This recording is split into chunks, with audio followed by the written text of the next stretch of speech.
चाहे वो आईआईटी का हो, चाहे वो नीट का हो, चाहे तुम यूपीएससी क्लियर करना हो, सिलेक्ट होना बहुत डिफिकल्ट होता है। क्योंकि आईआईटी और नीट की तैयारी ना बेटा ऐसा नहीं है कि आखिरी के 7 दिन में कर देंगे और मैं तुम्हें बता दूंगा कौन से क्वेश्चंस आने वाले हैं। ये नहीं चलता वहाँ पे। सीरियस तैयारी, कंपटीशन की तैयारी है। 1% बच्चा सिलेक्ट होता है, 1% बच्चा सिलेक्ट होता है बेटा। जब तक तुम्हारी जिंदगी में तुम वहां तक नहीं पहुंच जाओगे जहाँ तुम्हारी नौकरी लगनी है, जहाँ तुम पैसे कमाने, तुम्हें बड़ा आदमी बनना है, तुम्हें बिलियनर बनना है, तब तक तो मैं नहीं छोड़ रहा हूँ, वहां तक तो मैं साथ हूँ और हम ऐसे लड़ेंगे भी।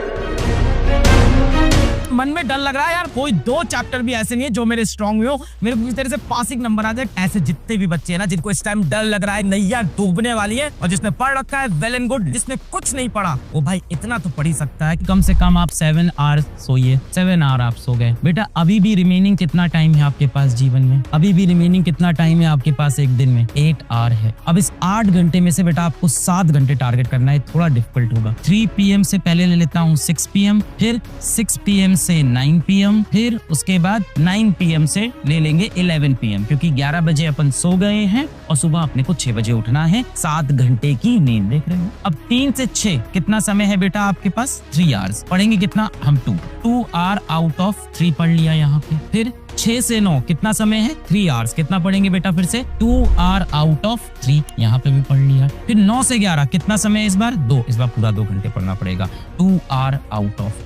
अब मुझे पता है इन सब में आपको अपना खाना पीना सब मैनेज करना पड़ेगा। यानी अगर आप ध्यान से देखो तो आपके शेड्यूल में सोशल मीडिया के लिए, दोस्ती यारी के लिए, घूमने फिरने के लिए बहुत जगह है। अगर बेटा आपके सपने छोटे हैं, अगर आपका एम छोटा है, अगर आपका एम बड़ा है तो कोई जगह नहीं। इतना रिगरस शेड्यूल फॉलो करने के बाद 2, 2, 4, 2, 6 तब जाके बेटा आप स्टडी कर पाओगे। सब बहुत डिफिकल्ट चीजें बता रहे हो तो बेटा ऐसा आपको लगता है, ऐसा नहीं है। कितने बच्चे सिलेक्ट होते हैं? 1.5%, 1%। ये सिलेक्शन है बेटा बच्चों का। फाइनली जाके आईआईटी ले लो या नीट ले लो, 1.5% से ज्यादा सिलेक्शन नहीं है बेटा। अगर 100 में से 1 या 2 बच्चा सिलेक्ट हो रहा है तो जाहिर सी बात है कि जो प्रोसेस होगा वो बहुत केक वॉक तो होगा नहीं, बहुत आसान।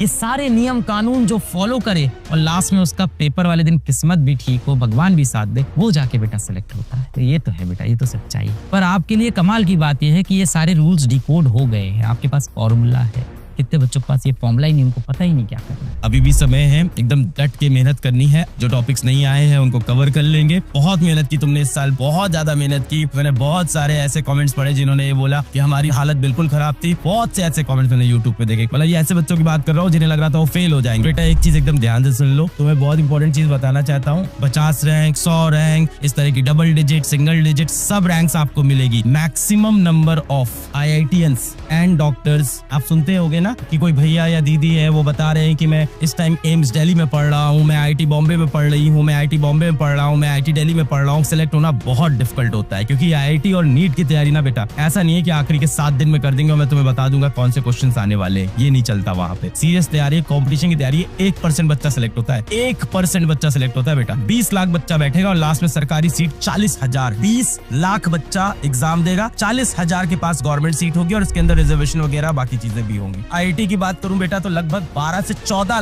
लाख बच्चा एग्जाम देने जाएगा और गवर्नमेंट सीट की बात करूं तो 20,000 के बाद आपकी सीट कुछ बचती नहीं है आईआईटी की। चलो मैं एनआईटी वगैरह भी ला लूं तो 50,000 के बाद वहां भी खेल खत्म सारा। तो आप समझ लो 1% का सिलेक्शन रेशियो वाला गेम है यहाँ पे। 1% में आप टॉप पे जगह पे पहुंचने वाले हो। तो ये कॉम्पिटिशन टफ होने वाला है। और ये कहने वाली बात नहीं है, कोटा की क्लासरूम्स के अंदर 1.5 लाख 2 लाख देखने के बाद बच्चे घुस पाते हैं क्लास में। कोटा के बड़े बड़े कोचिंग में घुसने के लिए बच्चे को 1.5 से 2 लाख रुपए देना पड़ता था सिर्फ एंटर करने के लिए। हॉस्टल की फीस अलग, पढ़ने के लिए बच्चा 3-3 लाख रुपए खर्चा करता था। तो आप बड़ी बड़ी कोचिंग में देखते हो ना जहाँ सिलेक्शन हो रहा है। सबसे खतरनाक सीरियस कहानी है आईआईटी और नीट की। मैं आपसे कहूंगा ट्राई करने का समय नहीं है, 1% सिलेक्शन रेशियो है। मतलब मैं इतना कॉन्फिडेंट हूँ ना कि आपको जहां जाके, आपने मोहल्ले में जाके किसी से पूछ लेना, स्कूल में जाके किसी पूछ लेना, फोड़ के आना है यार। तो ये कॉन्फिडेंस है। चलो मास्टर तुमको कहेगा अलविदा। सर अलविदा मत कहो सर। अलविदा तो क्या, अभी तो तुमको मेरे साथ रहना ही है। जब तक तुम सेलेक्ट नहीं हो जाते तब तक तुमको मेरे साथ रहना है। देखो जब तक मैं तुमको किसी अच्छे कॉलेज में नहीं पहुंचा दूंगा, चाहे वो आईआईटी का हो, चाहे वो नीट का हो, चाहे तुम यूपीएससी क्लियर करना हो, जब तक तुम्हारी जिंदगी में तुम वहां तक नहीं पहुंच जाओगे जहाँ तुम्हारी नौकरी लगनी है, जहाँ तुम पैसे कमाने, जहाँ तुम्हें बड़ा आदमी बनना है, जहाँ तुम्हें बिलियनर बनना है, तब तक तो मैं नहीं छोड़ रहा हूँ, वहां तक तो मैं साथ हूँ। Let's target 100/100। इससे 1 नंबर कम नहीं। ये आखिरी, हमारी आखिरी जंग है